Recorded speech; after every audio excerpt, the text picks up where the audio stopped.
Bonjour à toutes et tous, c'est Mario Lawson. On se retrouve aujourd'hui pour un nouveau podcast de Mantes Éco en Action. Alors, coupez vos réseaux sociaux, installez-vous confortablement et bonne écoute.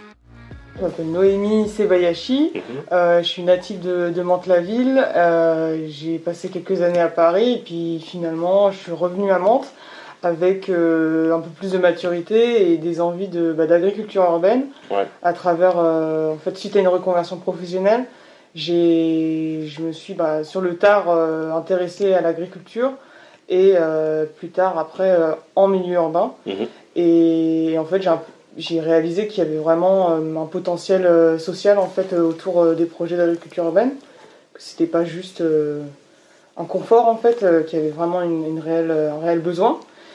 Et donc du coup j'en ai fait mon métier, je suis devenue animatrice de potager en fait en milieu urbain. D'accord. Et du coup voilà, c'est Grosso modo, tout ce qu'il y a à savoir sur toi. Mahmoud, qui es-tu du coup? Dis-nous tout. Moi je suis Mahmoud Diop, je suis issu du quartier des Merisiers à Mantes-la-Ville. J'ai eu un cursus plutôt classique, c'est-à-dire que j'ai fait le collège de Plaisance, j'ai enchaîné au lycée à Condorcet, j'ai fait un bac pro commerce, j'ai enchaîné sur un BTS à Paris 12. Ouais. Et derrière ça, je montais déjà différents projets d'animation, notamment les fêtes de quartier, les fêtes de voisins, etc. Donc j'ai voulu passer un diplôme que j'ai passé, que j'ai obtenu, qui s'appelle le BPGEPS, loisirs tout public. Et à travers ça, j'ai fait mes dents à gauche, à droite, j'ai ouvert mon commerce qui n'avait rien à voir avec l'agriculture urbaine. Et derrière ça, j'ai atterri sur Gargenville. Je suis tombé sur un responsable qui a commencé à me sensibiliser petit à petit sur les bienfaits de l'agriculture urbaine et sur mon mode de vie. Il avait fait ses études au lycée agricole de Magnanville. Ouais. Et à chaque fois il me pointait du doigt des petits soucis dans le climat. Il me disait tu trouves que ça c'est normal, et à force de me poser ce genre de questions, je me suis rendu compte en fait qu'il y a eu énormément de passages dans ma vie où j'ai pu voir ce changement climatique et où j'ai rien pu faire. Et derrière en faisant un petit débrief, je me suis dit, mais donc, je suis récemment marié, comme je te disais tout à l'heure, et je me suis dit, mais si j'ai des enfants, dans quel monde je les laisse? Comment est-ce que je peux vivre comme ça et entre guillemets, tuer mes propres enfants? C'est au-delà du suicide, de se tuer soi-même, c'est vraiment de tuer l'humanité, donc tuer sa propre famille. J'ai clairement peur pour l'avenir. J'ai peur pour l'avenir parce que je me dis que si on ne change pas nos habitudes, nous les premiers, c'est ce que je disais juste tout à l'heure, je disais si nous on ne change pas, là on sort d'un atelier avec le CVS Augustin Serre des Merisiers, avec des ados qui étaient tous hyper contents, qui étaient tous quasi surpris de se dire mais pourquoi est-ce qu'on achète nos fruits et nos légumes à franc prix? Pourquoi on les achète à Auchan? On pourrait le faire nous-mêmes. Quand il y a Noémie qui dit à l'animateur, écoute, tu coupes ta patate douce, tu l'enterres, ça va pousser de elle-même en faisant ci, ça, ça. Et il se dit, mais pourquoi on nous a jamais dit ça? Et on est sur ce problème-là. On est sur un problème où Midori va se battre pour apporter une certaine pédagogie dans les quartiers. Justement, on va parler de Midori Mantes. Qui veut commencer? Vas-y, Noémie. Alors, Midori Mantes, c'est un projet mené par l'association Relais Citoyen. En fait, on s'est rencontrés l'année dernière et on avait tous les deux un peu l'idée de faire de l'agriculture urbaine à Mantes.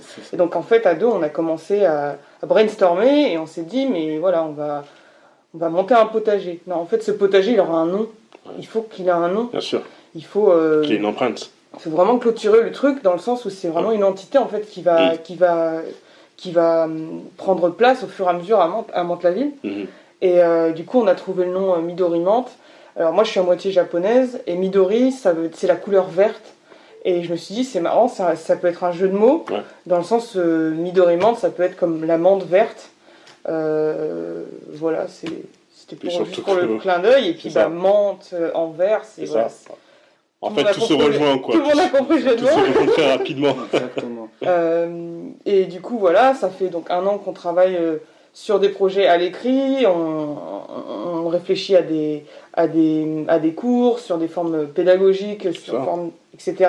Et là, ça fait que récemment qu'on a commencé nos ateliers. Cours de jardinage, du coup. Donc voilà, c'est printemps 2021, c'est les premiers cours là. On donne des cours aux adultes, gratuits pour qui veut apprendre à jardiner sur différentes étapes de la saison. On a fait les semis ensemble, il y aura de la plantation, de la récolte. Donc voilà, on propose un planning comme ça, et là en ce moment on est sur les jeunes avec les CVS. C'est ça. Voilà, donc c'est les mêmes cours, hein, mais c'est pas exactement la même cible, mais ça marche tout autant, les jeunes ils sont en tout cas c'est accès à tout public, quoi. Ouais, c'est universel, hein. C'est de 0 à 99 ans. Mahmoud? Ouais, pour en rajouter sur ce que vient de dire Noémie, on s'est connus l'année dernière, en mars de l'année dernière, lors d'un discours qu'elle avait lancé très poignant. Ah ouais? Ouais. Et je me suis reconnu dans ce qu'elle disait, parce que j'étais déjà dans ce combat-là, mais j'avais pas les personnes autour de moi pour m'aider à mener ce combat-là. C'est très compliqué de le mener tout seul. Et du coup, derrière, à la fin, on a échangé nos numéros de téléphone. Et j'ai dit, écoute, on se reste en contact. Et voilà, on s'est rencontrés un mois plus tard sur mon quartier, sur les Merisiers. Parce qu'il faut savoir que dans Mantes-la-Ville, je crois que c'est le seul quartier, si je ne me trompe pas, mais je crois que c'est le seul quartier où derrière chaque bâtiment, il y a un espace vert incroyable qui n'est pas du tout utilisé. C'est juste, il y a une place en fait, il y a un espace qui est assez grand. Comme ça, qui est là et qui ne sert absolument à rien. Qui est là et on peut voir l'herbe quasi jaune. Et je crois que quand tu étais venu, c'était comme... Ouais, on était en pleine canicule, c'était vraiment... L'herbe était vraiment jaunie. Et donc je lui ai dit, tu vois tous ces coins-là, là, si on arrive à retravailler tout ça, on peut faire de ce quartier-là, quartier prioritaire, quartier dit vraiment de sécurité prioritaire, on peut faire de ce quartier-là l'un des quartiers les plus beaux de la ville.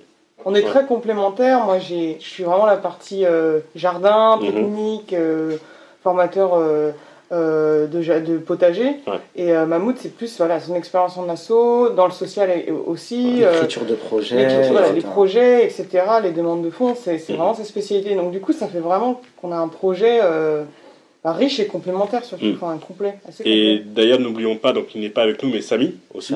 Oui, bien sûr, Samy, Donc, là, aujourd'hui, on travaille avec les 3 CVS de la ville, avec les adolescents, parce que on a à cœur de montrer à la jeunesse montevilloise, et pourquoi pas même à la jeunesse yvelinoise pour plus tard, que c'est cool en fait de faire de l'agriculture urbaine, que c'est cool d'être dans un jardin, que c'est stylé quand même, qu'on n'est pas obligé d'être là, posé dans un quartier, de se dire mais ça c'est à part. Non, c'est un savoir différent, c'est une manière de travailler différente qui nous apprend énormément de choses, qui peut nous faire des économies. Moi, mes fruits, mes légumes, je les prends à la crèmerie du coin. Je vais très rarement à Auchan. Et j'ai à cœur de retrouver ce petit truc-là. Le social, c'est ça. Social. Tout ce qu'on a perdu. Je veux connaître mes voisins. C'est des petits trucs, mais je veux connaître mes voisins. Tous les deux, vous avez quel âge respectivement? J'ai 31 ans. 31 ans J'ai 30 ans. 30 ans, d'accord. Là, on est en 2021.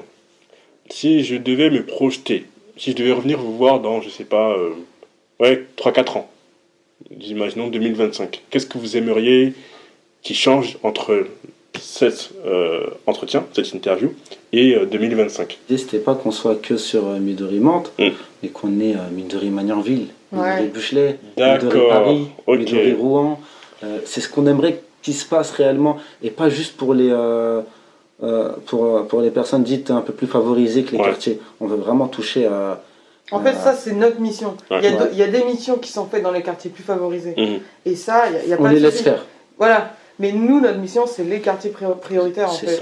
Ça. Tous les quartiers prioritaires. Il n'y a pas de limite. Donc, c'est vraiment, en fait, amener la... Non, on va pas parler de marque, je pense que ce serait contradictoire. C'est vraiment amener l'empreinte de Midori, donc, dans toutes les villes avoisinantes, quoi. Ça peut être pris comme une marque. C'est pas forcément négatif que de dire que c'est une marque. Si c'est une marque qui est positive pour la planète et pour le monde, alors oui. Si on nous compare aux marques qui font du mal à la planète, alors non.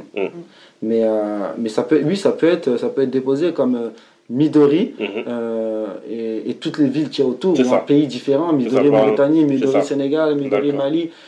Pour moi, ce serait beau. Ouais, Midori Mauritanie. Ce serait beau. Et pour moi, et la symbolique, elle serait magnifique de se dire que mon père qui est né là-bas, qui est encore ici en France, hein, mais mon père qui est né là-bas, qui nous a emmenés là-bas, qui nous a montré le pays, aujourd'hui il pourrait voir un de ses enfants partir là-bas pour aider son pays natal, son village natal, là où ses parents ont grandi et là où lui a vécu toute sa jeunesse. Donc la symbolique de dire que j'ai fait un enfant qui aujourd'hui retourne au pays pour aider les miens, elle est magnifique. Et elle est surtout importante. C'est-à-dire que je ne dis pas qu'ils ont besoin de nous pour manger. C'est pas ce que je suis en train de dire. C'est parce qu'ils se débrouillent quand même très bien. Mais si on peut apporter une aide supplémentaire pour que derrière ils aient plus de facilité pour faire pousser tel ou tel fruit et légumes en fonction des périodes, parce qu'on sait que l'été c'est hyper sec et c'est plus compliqué d'avoir de l'eau. Donc pourquoi pas apporter, je sais pas moi, une manière de travailler ou un fruit ou un légume qui pousserait mais typiquement à cette période-là assez rapidement pour qu'ils puissent le nourrir peut-être différemment, mais que sur cette période-là. C'est des trucs qu'ils vont prendre. On ne viendrait pas en mode sauveur de l'humanité, hein, pas du tout. Parce qu'ils ont leur savoir-faire, ils ont leur manière de travailler, ils connaissent beaucoup mieux leur climat que nous. Faut le mettre en avant, ça. Mais parfois, le fait d'avoir le nez dans le guidon fait que on peut ne pas penser à des choses très simples.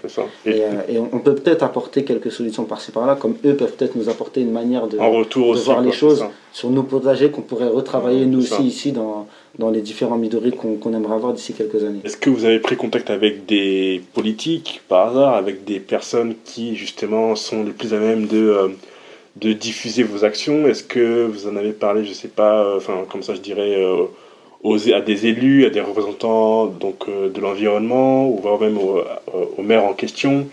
Est-ce que vous avez pris contact avec eux? Est-ce que c'est eux qui sont venus à vous, qui ont entendu parler de votre projet? Comment ça se passe? Voilà, c'est nous qui sommes venus à eux. D'accord. Mais on est soutenu par la mairie de Mantes-la-Ville. D'accord. On espère être soutenu par le département et la région. Et pourquoi pas même l'État.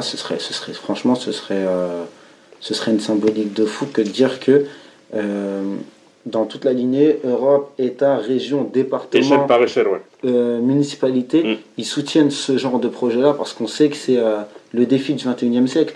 Et pour l'instant, on est soutenu par la municipalité de sources sûres.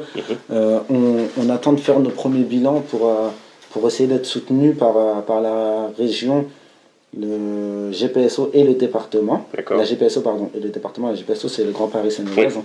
Et en gros, l'idée, c'est qu'ils nous aident. De la part de la mairie, c'est surtout, si il y a un terrain, ou s'il y a un terrain privé disponible d'un particulier, ils seront sûrement au courant. Faire vraiment l'intermédiaire et nous aider sur ces points-là. Pour l'instant, c'est de la débrouille, mais on se débrouille bien. Hein. C'est pas bancal. Hein. Moi, on arrive à mettre en place nos ateliers avec les différents services de la ville. Vous-même, même pour avoir participé déjà à l'atelier. Bien sûr. Et il y a eu encore un atelier dimanche dernier qui a été hyper bien reçu d'ailleurs. Et on est quasi full pour le prochain atelier dans une semaine et demie. Parce qu'à la base, il y avait combien de cours prévus? Il y en a un toutes les 2 semaines. Toutes les 2 semaines, tout à fait. Et on a écrit les dates, je crois que c'est jusqu'à... Le prochain, c'est le 25. Ouais, et je crois que c'est le dernier. Non, il y en a un autre au mois de mai. Il y en a un autre au mois de mai, D'accord. Ça va en tout cas jusqu'au mois de mai, quoi. Et du coup, mais éventuellement de poursuivre. Enfin, moi, je pense que, vu comment ça s'annonce... On va être obligé de poursuivre. On a la recherche de bénévoles en ce moment. En ce moment. Dès le moment où le terrain va ouvrir, on va avoir besoin de main. Vous pensez qu'il ouvrira quand? On sait pas. On n'a pas de... Vous n'avez pas de... Il faut qu'on... pas de raison. On est en train de travailler là-dessus. On essaie de voir où est-ce qu'on pourrait en avoir un. D'accord. L'idée, c'est de l'avoir sur Mantes-la-Ville. D'accord. On veut pas aller loin, et l'idée c'est d'être proche des quartiers. Donc Mantes-la-Ville, proche des quartiers. Les Meurisiers de préférence. De préférence les Meurisiers. C'est le quartier test qu'on aimerait avoir, parce que c'est le quartier où il se passe pas grand chose en ce moment, où il y a pas vraiment d'association qui sort du lot. Faut savoir qu'au Meurisier, hormis le relais citoyen, il n'y a plus d'associations mises en avant. Donc hormis les ateliers futsal, etc., qui aujourd'hui n'existe plus parce qu'on n'a plus de gymnase. Il ne se passe plus rien sur les Meurisiers. Donc l'idée, c'est de ne pas leur proposer la même chose, de leur proposer quelque chose de différent, mais qui pourrait toucher à tout le monde. Et ce qu'il faut mettre en avant également, c'est qu'il y a une population qu'on va toucher en plus, c'est la population qui n'a pas forcément les moyens, qui va vivre de ça. grâce à nous, qui va pouvoir, Au moins qui va économiser pouvoir sur... économiser sur ses sur fruits des et ses courses, légumes. Et on s'en rend pas compte, mais c'est du pouvoir d'achat, les fruits et les légumes. Et pour la qualité que ça donne derrière, ça vaut pas forcément le coup en plus. Donc l'idée, c'est à terme, nous, ce qu'on aimerait, ce serait cultiver nos fruits, nos légumes, les mettre dans un frigo à disposition des familles dans le besoin, gracieusement, qui viennent les récupérer et qui puissent rentrer chez eux. Donc ça s'appelle les frigos solidaires, je sais pas si tu en as entendu parler. Mais là, comme ça, non, parce que non. Alors moi j'en ai entendu parler aux États-Unis, notamment à Brooklyn. D'accord. Et en fait c'est en association avec des cafés ou des commerçants, ils acceptent en fait de brancher un frigo devant leur vitrine et en fait quiconque passe et laisse en fait de la nourriture pour les plus démunis, ceux qui galèrent, notamment pendant des périodes comme celle-ci où il y a du chômage, etc. Voilà, ça rentre aussi dans ce cadre-là, quoi. Ouais. D'accord. Nous, notre combat, c'est vraiment dans les quartiers. C'est ça, oui. Échanger avec les quartiers échanger avec les coins les plus pauvres du monde. Et c'est vraiment un échange de savoir. Et de pouvoir surtout apprendre de tout ça. Apprendre de tout ça pour laisser un monde meilleur à nos futurs enfants, à nos neveux, à nos nièces, au monde de demain. Et en laissant ça, je pense que c'est le plus bel héritage. J'ai lu, je sais plus c'était de qui, j'ai lu une citation qui disait un jour que on n'emprunte pas, on n'hérite pas de la terre de nos ancêtres, on l'emprunte à nos enfants. Et c'est une réalité, c'est que la planète elle ne nous appartient pas, on ne peut pas non plus faire tout et n'importe quoi. On se doit de redonner une planète dans de bonnes conditions pour les futures générations à venir. Et on ne peut plus se permettre d'être égoïste au point de ne penser qu'à nous, de se dire de toute façon quand la Terre va exploser, nous on ne sera plus là. C'est la pire chose que l'homme puisse faire. Et le plus gros défaut de l'homme là-dessus, c'est vraiment son égoïsme. Et nous, ce qu'on veut, c'est tous les trois, ce qu'on veut vraiment, c'est combattre ça et de se dire que le capitalisme, oui, si vous voulez, il n'y a pas de problème, on vous laisse faire ce que vous avez à faire, mais ne tuez pas la planète. Tout ce qu'on demande, c'est de ne tuer pas la planète, ne prenez pas les dernières ressources naturelles pour vos entreprises en laissant la planète telle qu'elle est. Ils sont en train de regarder tout ce qui se passe sur Mars. Moi, ça me fait flipper. Je sais pas pour les autres, moi ça me fait flipper. Pourquoi tu veux changer de planète? C'est vrai. Qu'est-ce que tu envoies comme message? Puis c'est pas. C'est ça. Et derrière, de l'autre côté, on est passé il y a 2 semaines de 20 degrés à -2 en l'espace de 3 jours. Et ça a choqué personne. Tout le monde se dit, mais c'est bizarre et tout. Il y a 2 jours, on était en t-shirt, aujourd'hui, on a des doudounes et tout le monde en rigolait. Mais c'est grave. Comment on peut passer de 20 degrés à -2 et personne ne s'alarme et personne ne se dit, mais qu'est-ce qui se passe sur Terre?